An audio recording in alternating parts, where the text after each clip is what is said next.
debates. This is Revive FM 94.0. Reviving communities.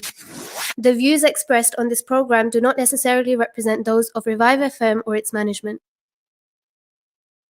Assalamu alaikum. Welcome to Revive FM 94.0. I'm your host Nawaz Raja Pakistani with your weekly program Signature Talk. And today we will discuss about the Pakistan economy and I will say the Pakistan current financial positions. And I have a very distinguished guest, Mr. Jamil Zubairi, with me in the studio. And we will take an advice, I will say. I was discussing with him that I have to take an advice from you because you are a well-experienced man and you know what things are going wrong as well in our Pakistan, that we need to change ourselves and our system so that we can progress rather than sticking to these 70-year-old procedures and the habits that we have achieved nothing till now. First of all, I will welcome him into the program. Sir, assalamu alaikum. Thank you very much for having me. बहुत शुक्रिया sir, आपने time निकाला और time निकाल के आए. You are chartered accountant by profession and a senior banker as well. So if you want to give a little intro of yourself, is fine. Very briefly, I'm of Pakistani origin. I came as a student to the UK. I'm a chartered accountant. I'm a fellow of the English Institute. And then subsequently, I moved into banking. I've been in banking for over 35 years. And I've worked for few large institutions in different countries as well. Mm-hmm. So it's like UK, Pakistan, Dubai, South Africa, Switzerland. So I've been working in banking in different countries. Yeah. So that's my background, and now I'm taking a break. You're taking a break. Thank you for coming here, sir. So you have heard the news, as you know, we often discuss in the groups as well that there is something wrong going on in Pakistan. That we still, stick to, we are not progressing as we should. Like, we are hoping, okay, next government will do something better. And again, next government will do something better. But nothing is happening. Like, we were expecting a lot from this government, Mr. Imran Khan. But still, our hopes are, I will say, our hopes were high, but we have not achieved as we should be. And you have recently heard the news about about UK government has put Pakistan on the high risk list. So what do you think, where the things are going wrong and that we cannot change ourselves or we don't want to change ourselves? So where things has gone wrong? Well, it's obviously a very loaded question. Mm-hmm. Broadly, from what I've seen, at the end of the day, you have to just simplify things. Mm-hmm.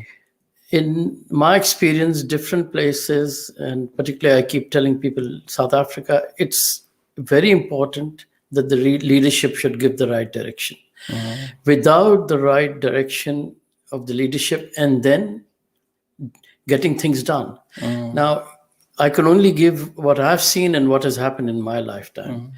The two countries which are given as example, like China and Singapore, mm-hmm. their leadership brought the change, they eliminated which was not right, and then you move forward. There's no good we keep blaming each other. Yes. And not doing anything which puts things right. Now, you look at the military governments or the civilian governments, we always end up with the same situation. Exactly. Right. Now, the world is moving on. They're not going to stop for you. Mm. We have got FATF. Now, FATF had certain rules and regulation. You have a scenario like in the past, we had a situation that nobody was allowed to travel to Pakistan. I was working in a bank and I was not allowed to travel to Pakistan. Meetings used to be held in, say, Dubai. And the Prime Minister of Pakistan was visiting and we had a meeting with him at the High Commission. I said, till we get this perception, and the Prime Minister's point was very right. It's not that bad. I said, yes, I do travel to Pakistan because I go and meet my friends, etc. But at the end of the day, there's a perception in the world. If you do not communicate, and if you do not robustly communicate in the manner that the world can understand, there's no sense in in us sitting on our TV and having slinging matches. Exactly. And so it doesn't serve any purpose. You see the same faces, etc. So the key is right leadership in the right department. It's not that the prime minister said, yes, it's very important. You have to, I keep telling people about Mandela that he came. I was living there under apartheid. I've seen what apartheid was. Okay. But he brought that change, and the way he handled it, if he wasn't there, the country would have had a bloodbath. 5-6 million people would have been killed. It was that explosive. But here was that man who handled it and changed it. So you need a strong man on the top, and then you start bringing people in. Now, Mao in China gave a platform, like Lee in Singapore gave a platform, and then he built up from the right people. So up till now, we have a strange situation. We have a small elite, which somehow or the other is always in problem, totally unaccountable. Yeah. Nobody can answer anything. We can keep debating ourselves, etc. The world is not going to be waiting for you or listening for you. They have come up with certain criteria. Yes, there is politics as well. We've got to be mindful of the fact that the world, there'll be always national interests. One country will, like this nowadays in the UK, they're talking about why they've put Pakistan on the red list when others are. But that's clearly a political situation where we as a nation, for some reason, have not been doing our diplomacy and other things properly. Yeah. So you've got to have the right people, and you have to carry on doing it. You cannot You have mentioned two things about one about the Mandela leadership, and secondly, you pointed out that in Pakistan there is a small, the elite portion of elite who have doing whatever they want to do it, and they don't want to be accountable, and they are not accountable. Either I will add in, either they are in civil or military establishment or wherever these elite is sitting around. Talking about the Mandela, because we as a nation, Pakistani nation, we are frustrated when we say, okay, why don't we put this person in jail? Why don't we, hang this person and trying to change the system in there? While what Mandela did it, because he did not put any person into the jail or he hanged any person. What did that Mandela did it that we can implement in our Pakistan while putting our country into anarchy rather than putting every single person into the jail and hanging them. So we should have some procedure to do it, isn't it? No, you're right. Like, if you don't mind, I'll just take a minute. Like, I was living in South Africa. By law, there were 5 races. All races had to live separately. They couldn't mix. There was a Morality Act. You couldn't mix. And there were different departments of education. Like, blacks could not become doctors and engineers. It was really, to go and see it, it was horrible. Okay. The way the majority, which was the blacks, was being treated. Now, Mandela came and he brought the change, and he came up with this idea of truth and reconciliation. Okay. That he said, if we start settling scores for what happened in the past, let's draw a line, forget the past, but come to something concrete. Now, everybody had to come and confess what they had done, because they said, after the day, even if you've done murder, you're forgiven, but you must come and tell us, because after that date, we find out the full force of law will be there. And there were police officers who came forward and confessed that they picked up these 4 black children from wherever and murdered them and dumped them there, etc. So there were confessions which were beyond belief. The church came forward and apologized, because there was a church called Dutch Reformed Church which said, black man, God has produced black men to serve the white man. So this was the church analysis of the, religion can be abused as well. Yes. So they said, no, blacks were there to serve the white, and the whites are in the image of God. So he came up with this idea. And there was one event, 1 month before the election, his deputy was murdered. The nation was on edge. We were all told to rush back home. So we all left offices. We came back home, and we were glued through the TV. And in our neighborhood, people had told us we'll gather in a particular house where the family was very well armed, because I was in those days technically living in a white area. So I was told that we'll all gather into that house if things go out of hand. And they said, please just come with water, don't bring things. Then suddenly the white government announced that Mandela will address the nation. Now, Mandela wasn't the president. Elections hadn't happened. He came on TV, a very short speech, and he told the people, please go home. Don't take the law in your own hand. And the murderer has been arrested. He's a white man who has killed Chris Hani. And you know why he has been arrested? Because a 75-year-old white woman saw it, went and told the police, and they immediately arrest him. So please go home, let the law take its course. I urge you. Now, he brought the temperature down. Okay. Now, if he had just said, oh my God, my deputy has been killed, time for revenge. If he had just said that, I would have been surprised if hundreds and hundreds of whites would not have been killed the following day. Because there were thousands of youths with their sticks and everything from Soweto marching towards Johannesburg. So, leadership has to come up with the situation and how you manage it. And you have to you can't reinvent the wheel. There are certain things which are basic. Like we tell the children, you must say the truth. You must be transparent. There is strength in unity. You can't change it. You can't reinvent the wheel. Yeah. There are basics you must follow in any society. Until you have people accountable, till you have the right person for the right job, the right leader for each department, you can just keep talking, because the world can see one thing after the other is not coming right. You have got leaders who cannot deliver in their own departments. For months and months, years and years, it has happened. And the mess is continuing, and we can keep blaming each other for it. The one thing, like our politicians especially, they use the word NRO. And in Musharraf era, he has given the NRO. So sometimes they match this truth and reconciliation with the NRO as well.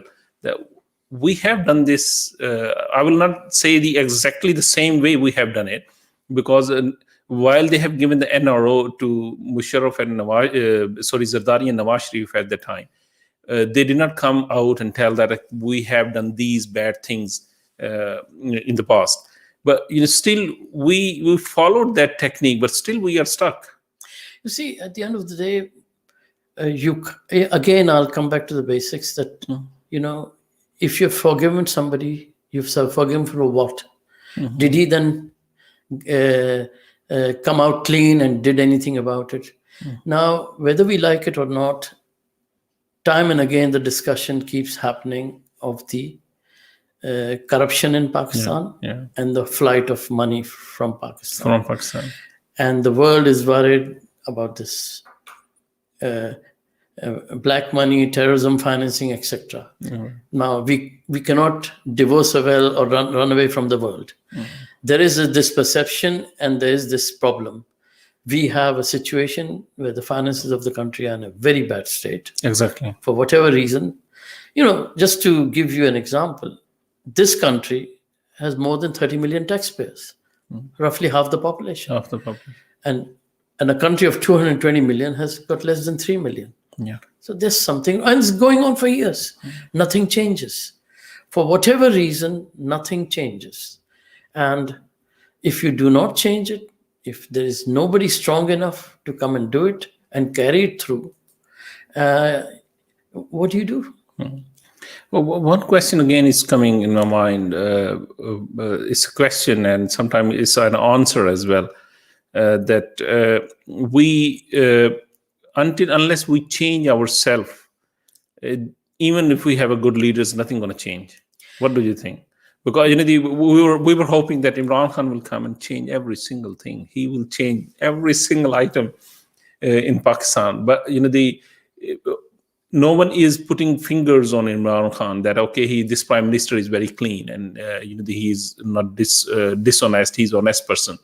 But still, nothing changed. You see, the thing is, my view is very different. I hear a lot about the people should do this. In my view, till the leadership and the infrastructure is right, I can't go and arrest somebody. The state has to do it. It should be functioning. You cannot have a situation where people from the street are running and trying to sort things out. And please remember one thing. We are from a very poor country. Millions and millions really survive on a daily basis. They're looking out for food. Yeah. We keep saying proudly, so many people give charity, etc. Exactly. But nations don't run on charity. Charity, We have even put our education on charity. Exactly. People are putting schools, etc. Yes, we can understand charity of something, but certain basic things, you even have scenarios like dam fund. Why the state is coming to overseas Pakistanis and other, please give money for the dams. You got to have some sort of order on certain basics. It's so important that you get the education right. And, till the state does it, what the common man, which is struggling to feed his family, what can he do? So I think it's very wrong that we expect that when I worked for Pakistan, the nature of my job, such I was going into the countryside, say in Punjab and Sindh, etc. People are really poor. They're really struggling. I was quite shocked to see how the poverty and the living conditions when you go and see that. So all these things have to be taken into account. You have to change your structure to ensure that it starts filtering to the common man. You have got education budget, which is 1% of the total. In other countries, it runs into, let's say, 15-20% or whatever. But you got to give that. Without well-educated, properly educated, quality educated community, country. But one thing, every single government is complaining that we are under such a tremendous pressure by these loans the previous governments have taken it. I was reading one of very small little article like that. There is going to be a financial bomb going to hit Pakistan in 2025 when 100% of the collection from FPR is going to serve the interest only for these loans. So every single government is complaining about these loans. So what is the way to come out of this, the vicious circles, so that keep on paying on the interest payments, we can come out of it and start generating something? You see, bottom line is that no government has taken seriously, let's say, the running the state. You cannot spend what you haven't got. Like Margaret Thatcher used to say, you first earn it, then spend it. We don't. So now, for whatever reason, they kept on borrowing. And now the debt has reached a level which will be more than the 100% of your GDP. So generally, like IMF will suggest that it should Sir, I will interrupt you. We have to go on to the break. And after the break, I will come back to you with the same question. So that we can explain and we can find out something out of this question. Till then, Assalamu alaikum. Here at Duncan Lewis Solicitors, we specialize in immigration and family law. We have a proven track record of successful applicants who we've helped secure permanent residency for. From spouse visas to seeking asylum, our expert advisors will assist you throughout the whole application process. We offer a free no obligation consultation, so call us now on 0208 432 3350. That's 0208 432 3350, or visit us at 298 Romford Road, London, E79HD. People of Asian and Black ethnic origin are at an increased risk of COVID-19. Queen Mary University London has launched a research study called Covidence UK to find out why this is. If you are Black or Asian, we need your help to complete our studies. All you need to do is complete an online survey. Please help us to understand the coronavirus disease so we can develop tools to prevent it. Sign up at qmul.ac.uk/Covidence. Sign up and save lives. If you want to advertise your business on Revive FM, then visit www.revivefm.co.uk or contact our sales team now on 07944 565616. That's 07944 565616. 5616. Advertise with Revive FM. If you're looking for a unique bespoke cake made especially for your big day, then look no further. Here at Sugar Sprinkle Cakery, we design some of the most imaginative and delicious home-baked cakes for your special occasions. We do fresh cream, buttercream, eggless and vegan cakes. Check us out on Instagram or Facebook at Sugar Sprinkle Cakery, or just call 07932 665 833. That's 07932 665 833. Looking to get your finances in order? MR Accountants has you covered. We provide a full range of accountancy and taxation services, including annual and management accounts, self-assessment tax returns, VAT, bookkeeping, and payroll services. We ensure you're kept up to date with the latest legislation, and our client-focused approach helps us plan your business finances from savings to investments. We are MR Accountants. Visit our website at mraccountants.com or call us on 0203 432 9138. Nikah, talaq, counseling on matrimonial disputes, Islamic wills, Islamic law of inheritance, or an Islamic verdict on any other issue. The Muslim Sharia Council is at your service. We provide official certification, and our experienced and highly qualified imams are available to provide you with guidance when needed. MQI London is based at 292 to 296 Romford Road, Forest Gate. We are open from Monday to Friday, 2 to 4 p.m. or alternatively, call us now on 0208 257 1786. Revive FM. 94.0. On the radio. On your mobile. And online. Assalamu alaikum. Welcome back to Revive FM 94.0. I'm your host Nawaz Raja Pakistani with your weekly program Signature Talk. And everyone knows that UK has put Pakistan on the high risk list yesterday. And today we have our guest Jamil Zubairi, who is a chartered accountant by profession and also a senior banker. And we are talking with Mr. Jamil Zubairi. How can we change our system and habits, I will say, so that we can progress? And we are discussing this again. He was telling us that in before the break that we should spend what we earn. So please carry on. The issue which you're talking about, that debt is rising. Yeah. If we do not change our ways, and this is the responsibility of the government, you cannot just keep borrowing and having expenditure on things which you'll have to start looking and cutting it down. And I just will slightly digress that if a default takes place, Turkey had a problem in 1962, and people don't realize how severe it is. There was no oil coming into Turkey.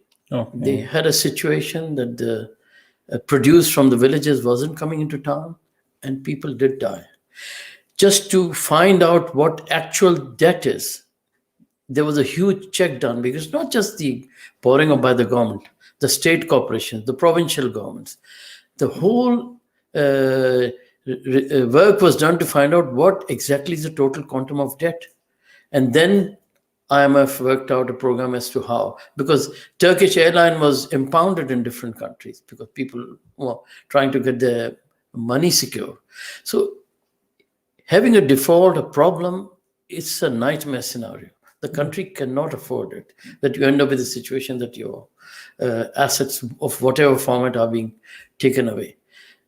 So all these things have to be taken into account. You cannot let your finances go totally out of hand.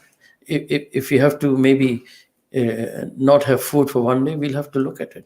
The entire expenditure, the type of expenditure we've got, we have to look at it. We cannot just keep going spending and spending.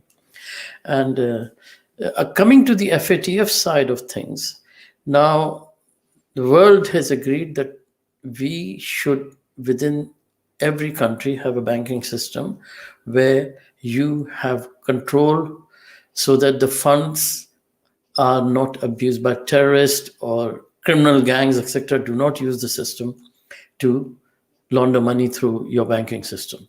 So you should have good internal control. Like we keep hearing in the UK, KYC, know your client. You go to a bank, the details they would like, the information they'll want for you to open an account, even to transfer money in different situations. Yeah. They would like to understand all this, what is happening, so that there's full knowledge. Now these controls were very lax in Pakistan. Over the period, they've started changing it. Things are changing. You have to control it, etc. Now, then you keep having these stories. Well, we had a situation where a Faludiawala account has got so much, 250. These are all public debates going on. Whether they're right or wrong, we don't know. But it's the television of Pakistan is full of it. The newspapers are full of it. And the foreign media and everybody picks it up from there. That what's happening. Then you always have some sort of situation happening with one group, which is on watch list or something, has come through. They've come with some procession of money and things like the legal system is taking time and things like that. All these things are not helping. Now, I was privy to a report, a confidential report, which came from a large bank, which was advising their clients not to invest in Pakistan. And one of the things they warned was that the legal system is very weak. And if you have a problem, if you invest in the country, you'll face severe hurdles to get your legal rights sorted out, because the court system... It will take years to do it. Yeah, such system is not efficient. And then there was a paragraph which was very worrying. And it said that more than 50% of the lawyers do not pay a penny in tax.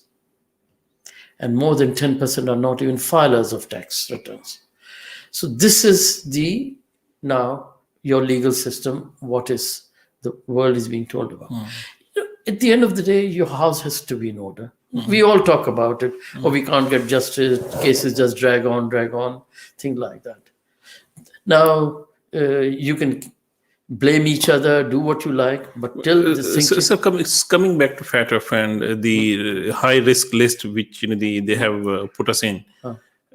You were talking about the banking sector. That they don't. Do you think they don't have sufficient procedures as per international laws to control this? Control this money laundering thing, or there is something else as well? The reason because of that we are in the FATF. You see, you have to give the comfort that within the system in your country, your central bank, your banks, etc., which is where the money flow takes place, you have got robust controls to get to know if there's anything wrong. Now, not too long ago, there was a case where one of our large banks was fined in the US. And then they said, oh, you didn't have controls, you're getting money coming through without proper control from even a bank which was on watch list, etc. So all these things, that means you within the system did not have the controls, that the regulator warned you, you didn't listen to him, and then they came and caught you again. So there must be something very weak. If there was something where it was you being unfairly treated, did you have a robust system to defend or whatever? But bottom line is, you had to give up your license, you had to stop working in the territory. Now, if we do not pass the test which we have been asked to, and if they start putting hurdles, it'll become very difficult for the country to, then certain banks may not be able to do certain transactions. They might say, sorry, you will not be able to do trading and things like that. Like, you put sanctions on other countries. Like now we have on the high risk. So what type of, the effect it has on the Pakistan now? What could happen to Pakistan now by UK if they are putting us on the high risk? So investment will stop, or You see, if you look at it, if I'm investor sitting in Europe, one of the factors will, again, I'll say, oh my God, the country is on high stress. There'll be, because, when you do country risk analysis, anybody, large corporation investing, etc., they'll say, oh my God, they're on high risk. If tomorrow they get onto some sort of trouble, then getting money in and out will become difficult.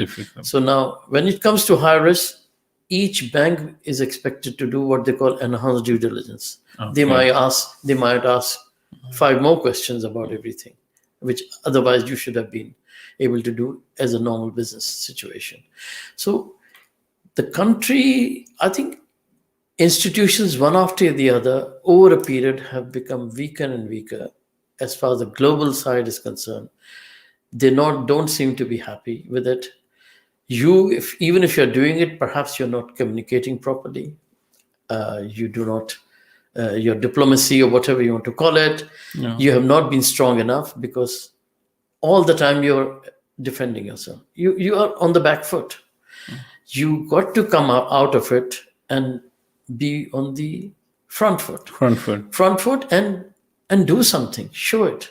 Because you go to Pakistan, the environment there for anything is quite difficult dealing with any government agency. One thing was coming in my mind that we Pakistani have a habit, chalo koi gal nahi ho jayega. Like, if regulator has warned one of the bank, let's suppose any bank, they have warned it.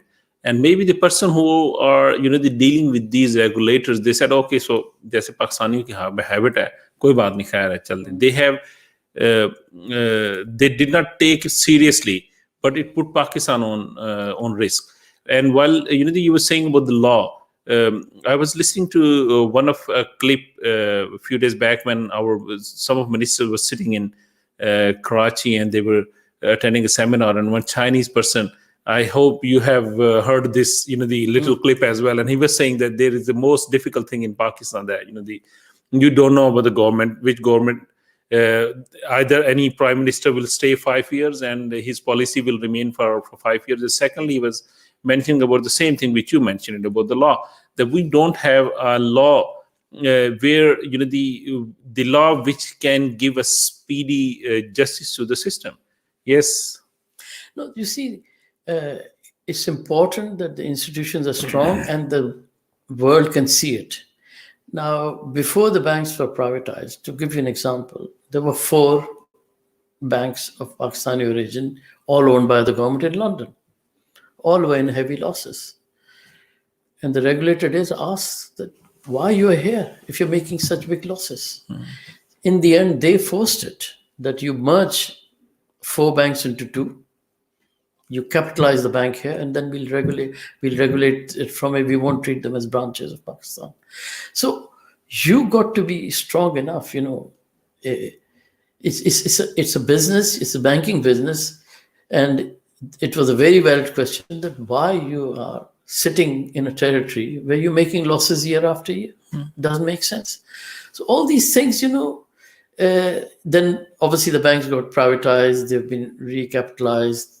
At least it's out of the state losses and things like that. Now, if each institution is not made stronger, and it has to be done by the leadership at each institution, the main leadership has to work out who it is. And you've got to have a very, very strong system whereby people are held accountable. You keep hearing a case has started. It'll come, go, then we'll have an NRO, whatever. You can keep doing it in your territory. But as far as the world is concerned, they're not going to wait for you. They're not going to wait for 5 years or 10 years. They might. And what one has to be careful about, if we do not get out of the grace and let's say, God forbid, if we go into the blacklist, my God, it will be a nightmare to do business. It will be a nightmare. Because, we have seen people that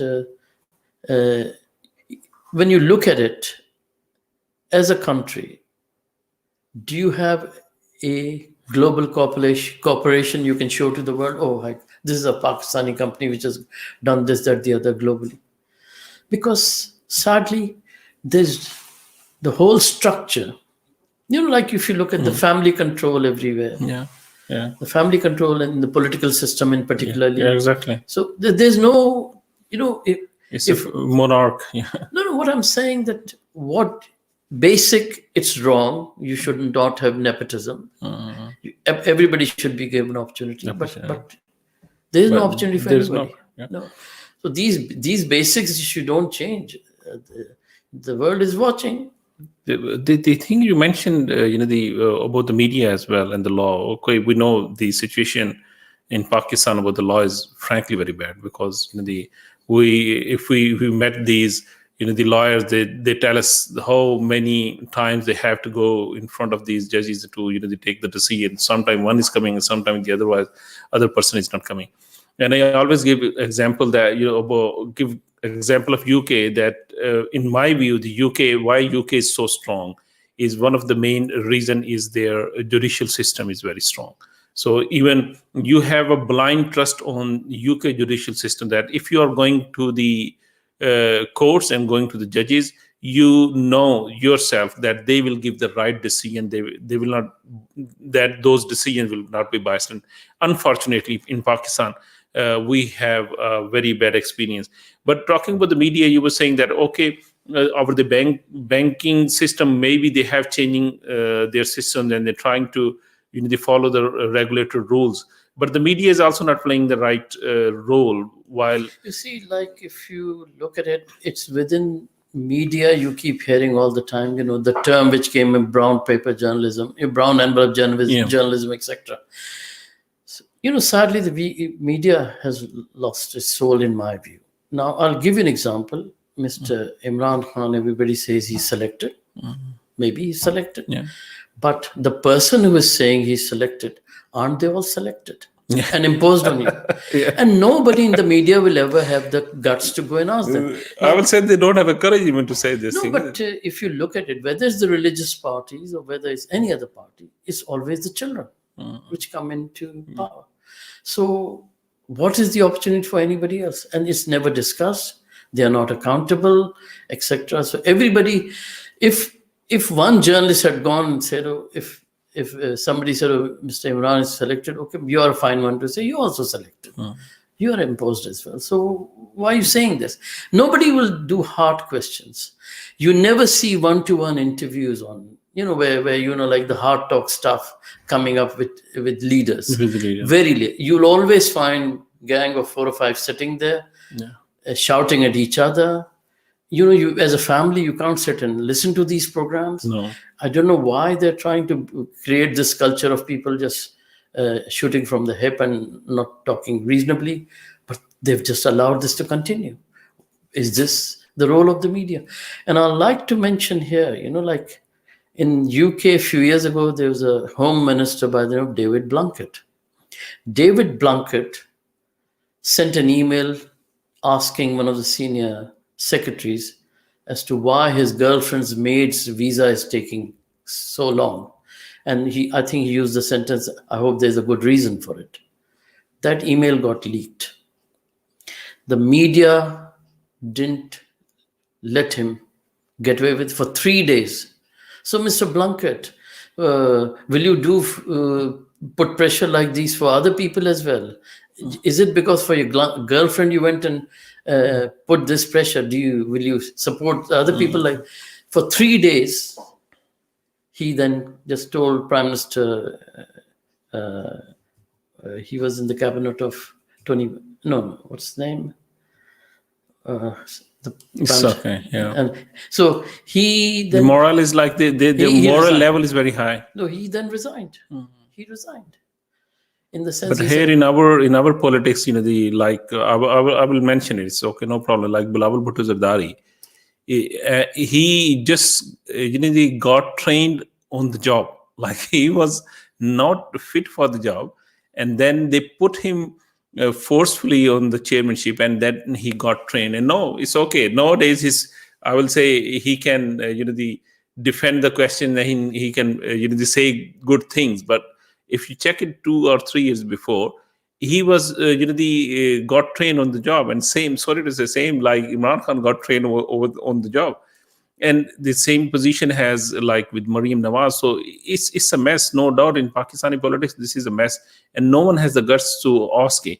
And if you like, we meet these the politicians as well, and I have always noticed that they are only following these leaders because of their own the self-interest. They have nothing to do with sorry to say, they don't have any feeling for the Pakistan at all. They just have their own self-interest, and they will keep on falling. Like if someone is in Pakistan People's Party, they will keep on falling Bilawal Bhutto Zardari, because they know if they stick to this person, he will get protect their protect their interest. Sorry, we have to go into the break. Inshallah, after the break, we will keep on discussing the same question. Till then, assalamu alaikum. If you want to advertise your business on Revive FM, then visit www.revivefm.co.uk or contact our sales team now on 07944 565616. That's 07944 565616. Advertise with Revive FM. People of Asian and Black ethnic origin are at an increased risk of COVID-19. Queen Mary University London has launched a research study called Covidence UK to find out why this is. If you are Black or Asian, we need your help to complete our studies.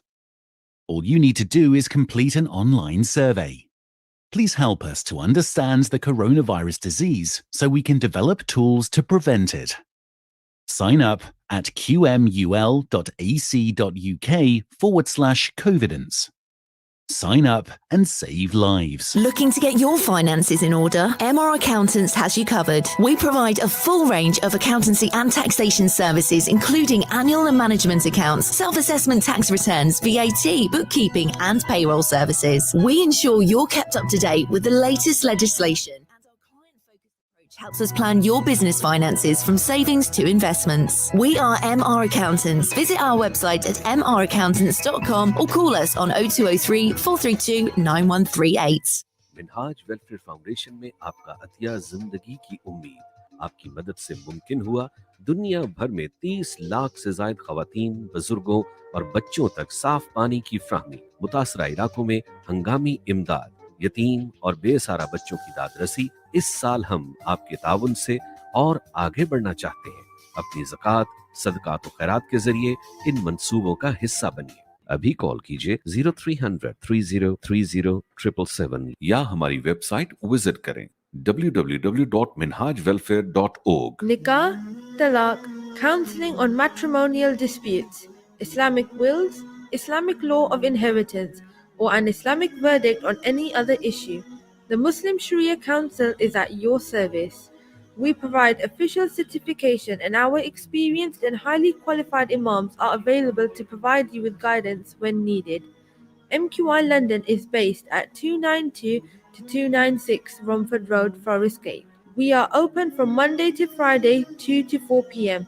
or alternatively call us now on 0208 257 1786. If you're looking for a unique bespoke cake made especially for your big day, then look no further. Here at Sugar Sprinkle Cakery, we design some of the most imaginative and delicious home-baked cakes for your special occasions. We do fresh cream, buttercream, eggless and vegan cakes. Check us out on Instagram or Facebook at Sugar Sprinkle Cakery, or just call 07932 665 833. That's 07932 665 833. Here at Duncan Lewis Solicitors, we specialize in immigration and family law. We have a proven track record of successful applicants who we've helped secure permanent residency for. From spouse visas to seeking asylum, our expert advisors will assist you throughout the whole application process. We offer a free no obligation consultation, so call us now on 0208 432 3350. That's 0208 432 3350, or visit us at 298 Romford Road, London, E79HD. Revive FM 94.0. On the radio. on your mobile. And online. Assalamu alaikum. Welcome back to Revive FM 94.0. I'm your host Nawaz Raja Pakistani with your weekly program Signature Talk. और आज हमारे साथ मौजूद हैं जमील जुबैरी साहब और हम discuss कर रहे हैं about Pakistani politics and the situation which latest happened yesterday, that UK has put Pakistan on the high risk list as well. Before the break, we were discussing something about the default and these things. I want to discuss that topic again with Jamil Zubairi Saab. That I was during the break, like I was telling you that, the Pakistani media and the newspaper, they have made this nation a very used to with this word that, okay, Pakistan is going to default like in 2 months time, 3 months time, because we have seen these headings in newspapers. And now it seems like, if you tell any Pakistan is going to default, they say, oh, this situation is like this from years and years, nothing going to happen. But as you mentioned that when the Turkey gone into default, that is quite a serious thing, that if for God forbid, if Pakistan goes into default, so what type of scenario we can imagine what will happen with us? You see, once you default, like, just to see simply, if I have a house here, if I default, they'll come and take the house. IMF is not a charity. They've given you loans. They will have to protect their interest. Now, if you default, then they'll force certain things on you. You see, like as I told you in case of Turkey, what I was read and what I heard in lectures was that even petrol stopped coming into the country till the money was arranged. Nobody, and they had problems in sending goods from vegetables and meat, everything from the countryside to the cities. It became a nightmare for the country. There was no. So all these things will become a reality. If you don't get certain basics for turning the wheels of the economy like fuel, it'll become a nightmare. So these things cannot be taken lightly. That can they openly start talking? If you don't, if you default, what scenarios can happen in the country? We don't know, because nobody goes into the details. Yeah, you can brush it out. Like in talk shows, people just come and tell their stories, end of the story. But can somebody come and specify? The tragedy is in the talk shows, you'll never get experts. Exactly. Can you get some professors from Lamjis University to come and tell you? Can you get some teachers from Karachi and other universities to come and talk to professors of economics and things like that? You will not have that. You'll have party candidates. And I don't want to go into specifics about Bilal, Mariam, etc. The issue is the system is not delivering. It's just not working. That is the fact. Whether it was the military, whether it was the civilian, it hasn't delivered for the country. It's just constantly in chaos. It has to stop. And somebody has to do the surgery. Somebody has to do the surgery. We can, keep listening to these programs where 4 or 5 people come every evening, shout at each other, end of the story. Media is not playing the media is not playing robust. the role. No, it has to play the robust role. Yeah, unfortunately, if you see the ranking for these political talk shows, these if you compare it with other world, in other world, the political talk shows have a very low ranking, and they have their own dramas and the films which have the very high ranking channels. Whereas in Pakistan, the political show has the highest ranking, and the other things which are changing it. We are going again as discussing the drama. I want to say something about Pakistani media as well. That especially the media, the talk show, they are making talk shows just to make it funny, and they're not providing any solution. And when you look into those films and dramas, they are showing it to the people. They are not showing anything which is near to the reality to the Pakistani people. They are showing other people culture. They are changing Pakistani culture by showing other people culture. Culture means they're changing the habits. And what's happening is going into chaos. And we need to change, but we are not changing it. It's very sad. You see, you keep hearing things like, I'll give you an example where every time it is discussed that the country needs to change the structure. We've got only 4 provinces. There should be 5 provinces, 20. Yeah. They were even suggesting 21 provinces. Now, in like South Africa, Mandela came to power. There were 4 provinces, put it in commission. Within his first 18 months, from 4, it became 9 provinces. After discussions, commission with all the facts, figures, debates going different places, in 18 months, they came up and did it this. And in Pakistan, you can't do that because the country cannot, the 4 provinces are not working. They're not delivering. They've become huge. Administratively, it doesn't deliver to the grassroots.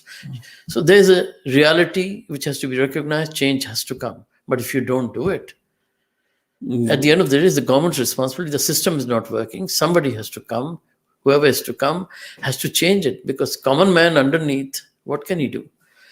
The resources are not in his control. The army, the intelligence, the police, everybody. The government has got the resources. It's a very funny question coming in my mind, sir, to ask you. What do you think? Pakistan should have martial law permanently? No, you see, because only the one person, then the one person who has a stick in his hand, he can change the things.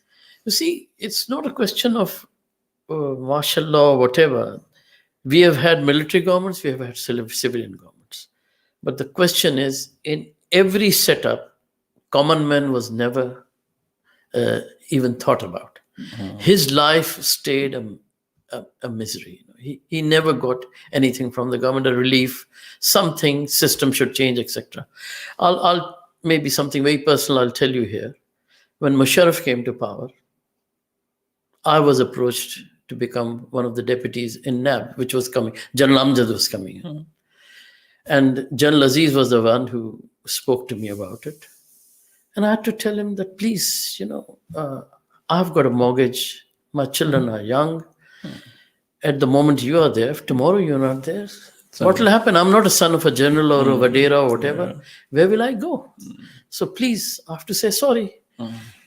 Later on, General Aziz became head of NAB, and within a few months he was out as well. And then he told me, oh, Jamil, now I respect what you told me that day. He was very upset with me because he said, we really want to change Pakistan. We want people to come, and why don't you come and contribute? You have the experience of global banking and things like that. All these things will. But, point is, if no institution is ever strong, nobody's gone. You can get the comfort that you'll be treated properly. There'll be systems and procedures to be respected.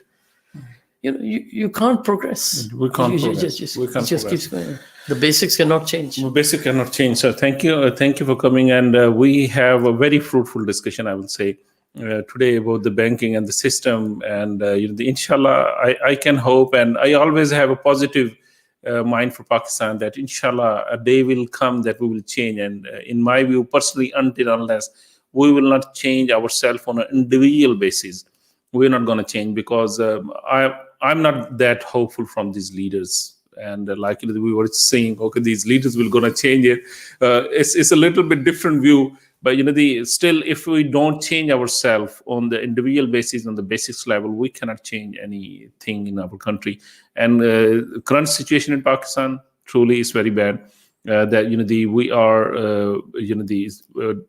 We have a mountain of loans which we have to pay, and we don't have a progress. Our GDP is in minus, and I hope the next year they're going to change this GDP level as well.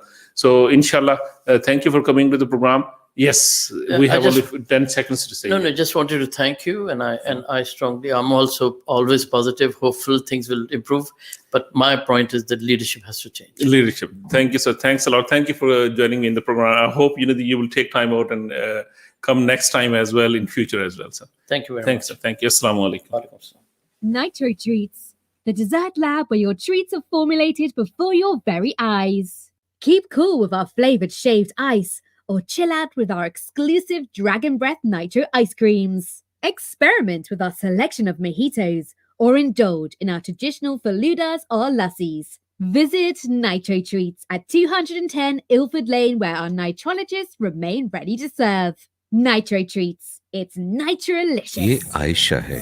ये बहुत छोटी सी थी जब इसके वालिद का एक हादसे में इंतकाल हो गया। वो अपनी माँ और छोटे बहन भाई